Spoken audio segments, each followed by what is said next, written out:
Hi, it's Jared from Strongroots Farm. Today we're back in the shop. It's a little muddy, it rained last night, and I've got this project that I've been putting off. We are going to work and repair our manure spreader. Now this is an old, new idea manure spreader. You can tell it has been used and used for many years. I bought this, it looked like this when I bought it from at an auction. It is a 3-ton unit. I specifically bought this unit because it has 3 beaters on the back, meaning the things that turn and fling the manure out. And so it spreads very evenly and widely, breaks everything down into small pieces. That's what I wanted versus one that only had 1 turntable. But it's used, it's beat up, and it breaks a lot. So today in this video, we're gonna fix it. I'm gonna show you the main gist. Every manure spreader is a little different, but the main engineering or design behind all of them are very, very similar. So I'll show you some things to look for if you're gonna buy one, but I'm also gonna show you how we're gonna repair it and the major problems that I see with a really old used one. Just so you're aware, price-wise, I paid $2,700 for this 3 years ago. And I needed one that didn't have hydraulics on it. So at the time I didn't have a tractor with hydraulics. It's straight PTO. I do not like the wheel-driven manure spreaders. 1, they're smaller, but 2, there's lots of other things that can go wrong. I wanted something with power that I could take and back in wood chips. So I can put wood chips from a chipper in here back into the barn and I can stay seated. I don't have to move to unload those wood chips. So that was one function that I wanted, which is why I went with the PTO-driven manure spreader. So we're gonna go through all that today. I'm also gonna tell you some ways that I have screwed up, okay? So show you ways that I've broke this to keep you from doing the same thing. Have some helpful tips there that'll be at the end, but stick around, let's go through all of it. Okay, so we're first just gonna go through this basics. If you don't know anything about these things, just kind of run through them. So your normal jack and hitch, like any other trailer, PTO hooks into your tractor. The tractor is the power that runs the entire mechanism here. So everything that runs on this runs off of the tractor's PTO on this model. Power comes back, runs usually a gear system with chains here at the front. I have seen a couple of smaller ones that are belt driven. I don't recommend those. The belts can just burn up really easy when they're under power. But if you had a small 4-wheeler one, they may run off a belt. So it runs these chains up here. Everywhere that something rotates, there's a grease fitting. It runs a shaft, basically a drive shaft all the way back that is underneath this panel here on the side of any of these. Runs some gears back here towards the back that run your back beaters. I'll show you this gear system. Now, you can't see that very well. There is a clutch system in this unit here, okay, to kind of prevent it from bogging up and locking up. Chains are in here, lots of grease fittings, but it runs these beaters back here. The other thing that happens on this, that whole, it'll pull forward a little bit, tick, pull forward, click. It's kind of like a ratchet wrench. That runs here and that runs your chain. So the chain is pulled from the back, okay, from the front towards the back, and it wraps underneath, and that's what moves the manure back throughout. Everywhere on this thing there are grease fittings, and that is one of the main maintenance things you have to do is grease, grease, grease, continue. There's lots of moving parts. And then our axle, it has a few grease fittings in that hub.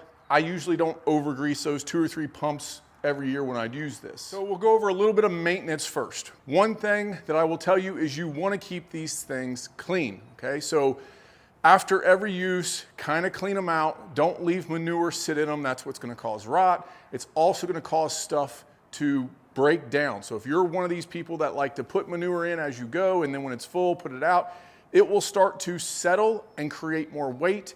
It is not meant to do that, and I'll tell you that is one way that I have caused issues. We'll back this into the barn next to the pig barn. My sons will then spot clean the pig barn, and it gets up in there, but they fill it and then it goes down a little bit. Then they fill it and the next thing you know, it's got way more weight than these older chains can handle. So I don't recommend doing that. Fill it, completely empty it, and then put it back away. Do not slowly put stuff in. That's where I have seen major issues. The other way I have seen issues is not putting air pressure in your tires. These tires are old, they don't get used a lot, so fill them up before you start spreading manure. I have seen people fill them and then realize, oh man, that tire's flat. You can fill them later, but no, you got to put air in your tires. Pretty simple. And you also have to grease. We've talked about that. So how do I grease? I grease at the beginning of every time we use it. We only use this 2 or 3 times a year. we clean out our barns, we compost it for 6 months or so, we spread it where we want. So I'll grease the entire thing right before we start. I'll then spread 2 or 3 loads to let that grease get moved around, and I will grease again. When I grease again the second time, I usually only put 1 or 2 pumps in. The first time I go through, I make sure grease comes out of the section. The other thing you have to do on these is lube the chains, okay? So I buy this chain lube because it was convenient at the John Deere store when I was there getting parts. You don't need John Deere brand, you can buy whatever you want. Just get some chain lubricant. Another thing you can use, and an old timer's kind of way of doing this, is recycled motor oil. You can take some motor oil, put it on a rag, wipe it around, or if you have one of the old timer's pumps where you can take the top off, put used motor oil in it. I would run that through a screen, don't put dirt down on those pumps, but you can put used motor oil on the chains and that will keep them lubed because the chains here do not have a lubing system, especially up in the front where the chains are covered, okay, or in the back here where they're covered. They're gonna get a lot of dust and debris in there.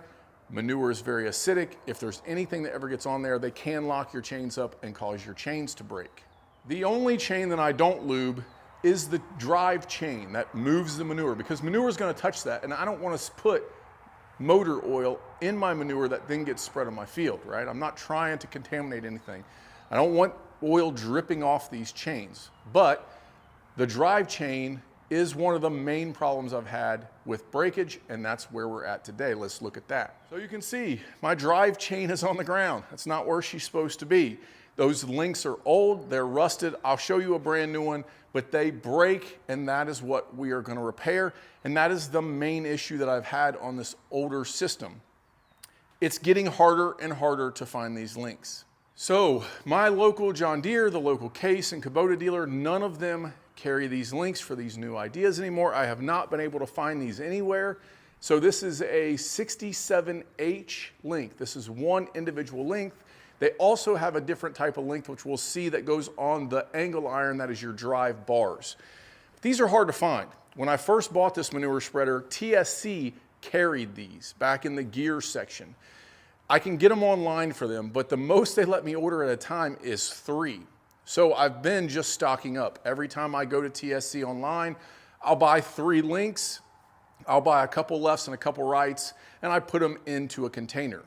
So that's one thing I'm gonna recommend to you. If you buy a manure spreader, figure out the parts and organize some, because you're gonna need them. The things will break, chains will break, linkages will break, but especially on something that's old, these things are getting harder and harder to find. This is the one that has that metal tab on it. That is for that angle iron that goes across. So I've started stocking up on these. You're gonna need 3 or 4 of these in case a cross member breaks, and many of these links, individual links, I would keep 12 or 15 of these on. They usually only break 1 at a time or 1 on each side. But I've had a hard time finding these, but I did just find a roll that was 10 foot long and I bought it. So now I've got like an endless supply of little links. I just have to keep cutting them off the roll.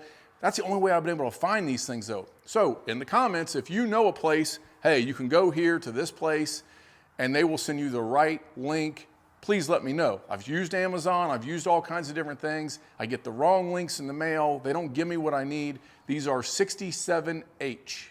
So that's one problem you're gonna have with an older manure spreader. You can buy them cheaper, but are the parts still available? So maybe a name brand, a John Deere or whatever it would be, maybe that would be important to buy so that you can get replacement parts. Now I did find a company that would sell me the entire length. So the chain, the cross members, all brand new, and maybe I should invest in that. But it was $1,500. That's more than half of what I paid for the whole thing. So at this point, I'm like, okay, I'll spend $6 on a link, I'll buy them when I see them, I'll stock up, and then I can repair. This is probably the 4th time I've replaced this or fixed a unit on this.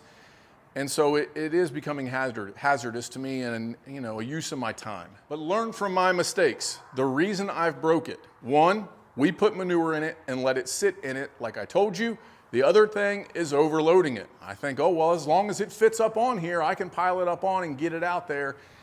And then I'm unloading this by hand. That drive chain breaks, and then we're hand shoveling this as we have 4 times now. So I drive slowly through the field. Me and my sons are on the side with pitchforks, you know, old schooling it. And I'll tell you, that's not a fun day. But I have learned my lesson, okay? So it's getting better. I'm fixing the major links on this. If I break a section, there's usually 6 chains between each bar. If I break a chain in that section, I'm gonna go ahead and replace all 6 links. So over time, it gets better and better, but I don't overload it. The first load especially, so it's dry, the very first load of the season, I don't put quite as much in. And then it kind of gets some sliminess in there because of the manure or whatever we're spreading out. And I can start adding a little bit more each time as I go out because basically the floor is now lubed. But if you follow these things, hopefully you'll be luckier than me and you won't break them, okay? Don't overload your manure spreader. All right, let's get into how we're gonna repair this. So I took off the broke links off camera, just used a grinder, cut them off of there, and then we have to loosen the chain up. And so most manure spreaders are the same. They're gonna have some kind of a mechanism down front here where we loosen this. So this has a plate. We take these 2 nuts loose, and it loosens this clamp plate of the gear that's in there, and then it has this adjustment bolt out here that you can see, and I'll give you a close-up here. So we loosen these 2 nuts, we've taken this nut out, and then you can push forward on it, and this thing will slide forward all the way.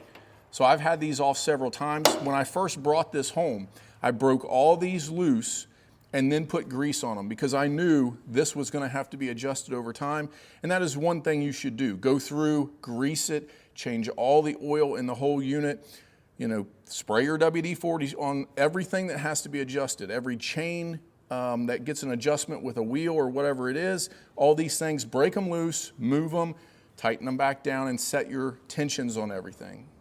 On to the repair, what we had to do, because this is what we broke today. This link on the end of our angle iron, I had to cut the old one off and weld a new one on there. Okay, so I'm going to show you how we do that, do a time lapse, and where we grind and things. So these tabs broke off of this one thing. We're going to weld it back on. You can see I have it clamped on here. Just some helpful hints. What I do is I grind off where the welds are going to be first, and so a little bit more. I'll go back and hit those with paint after we're done. And I grind off the old bar, which I don't know how well you can tell that, but it's really pitted bad. It's just corrosive. Manure's, you know, acidic and nasty. And so I grind that off the best I can. It's not gonna be a pretty weld, and it's gonna pop because of the rust, unless I went and got a new piece of angle iron, but I'm trying to reuse what's here. So I'll throw this on a time lapse. It's just me welding this back together, and I'll show you the welds when we're done.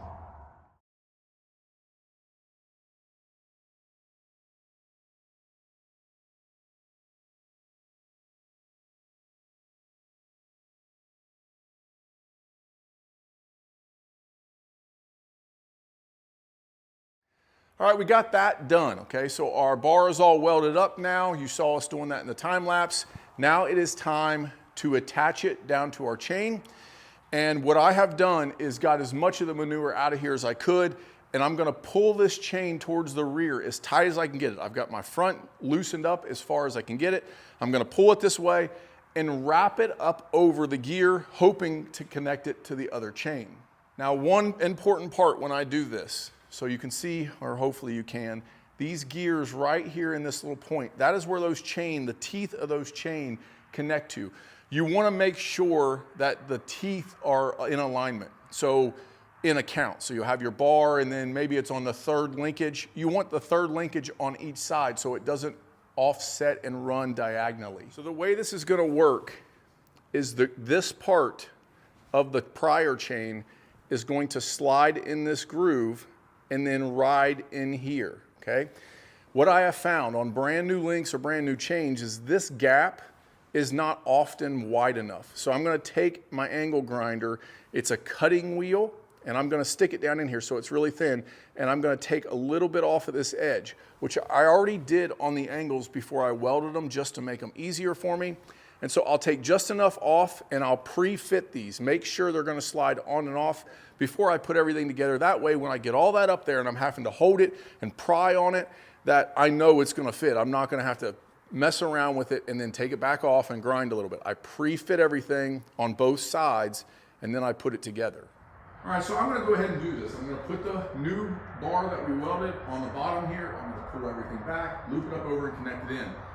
I can't really show you that as I do it. I'm by myself today. This is not gonna be an easy thing. You could use a ratchet strap to help pull it up. I've done this multiple times, so we'll see how this goes, but when I'm done with it, and you don't get to see my pain, I'll show you how this looks when we're done, and then I'll go back to the adjustments. Well, that went fairly quick. I should have actually showed that because I felt like a boss getting that done. It's never gone that easy for me, especially by myself. What I did was I laid up underneath here and I kept lifting the chain and hooking it up on those teeth. So I would take 2 or 3 links, get it hooked up on there, and then move to this side, 2 or 3 links, until I got as much up in here as I could get. And then I pulled on the chain from the front. You could use a ratchet strap between these things and pull them together, but no, those teeth in the back only go down, only go away from the front to the back. They won't reverse. Now you could come in this gear system and pry those teeth up to make that go. I never do that. I like them in place so they don't let it move. But I just lifted it up there, got just enough to link them together. And then we're gonna tighten these up here. So I've tightened my tensioners back up, right? I brought this screw in, and that's really what I wanted to show you down here is how tight do you get these chains? So this chain underneath, what I'll do is I'll tighten it up. We'll run the tractor for a minute, and then we'll tighten this up again. And you can see it's got some play. You don't want these things super tight. You want them to kind of loop over. And what I typically do is I step here with my foot and bring everything that's loose right here. I sit up there and adjust. And I just want this to barely come up off of that. There's a little slide stop underneath this wheel here, if you can see it. So this little slide stop right here, I just barely want it to start popping up over that, and then it should ride on that thing. So we want just enough to get it, the slack out of it, but it really should have a little bit of play. Okay, so we're gonna continue our maintenance today, greasing it, and I gotta clean off these back beaters, but I wanna show you what I'll do. So I get it adjusted, we're gonna start the tractor up, engage it really slow, and then kind of watch. If I hear noise, I'm letting off of it real quick, and it's idled, very slow. We don't want anything to break, but I want to see it run through its motions, okay? And, to give you the data here, I greased this thing a few minutes ago when you weren't watching, and I'm going to run it through a little bit, and then I'll get to grease it again. That way I know the bearings all the way around are greased before we start moving more manure. But that's what we're going to do right now. Start the tractor, run it really slow.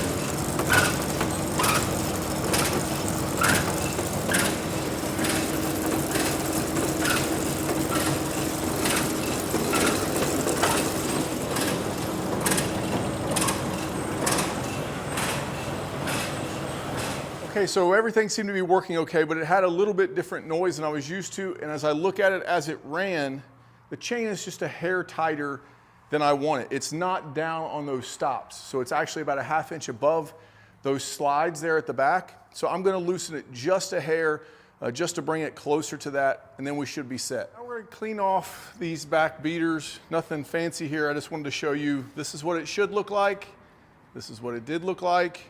This is just half what came off here. I think if you're feeding hay or spreading straw as bedding on a farm, you should have to do this job at least once to train to string discipline. So all that right there that I threw out of the manure, that's the strings that somebody didn't find in a round bale or left on a bale of straw when they were spreading. They lost the string and it ends up on those tines. That's another reason we don't leave that stuff on, because some people say, oh, that baler twine, it's fine. If cows eat it, it'll come out of them fine. That's going into the gut of your cattle. So we don't leave anything on. My wife, super conservative, loving. Wouldn't say, you know, a darn thing about anybody, but you want to see her get wound up, tell her that you leave netting on round bales.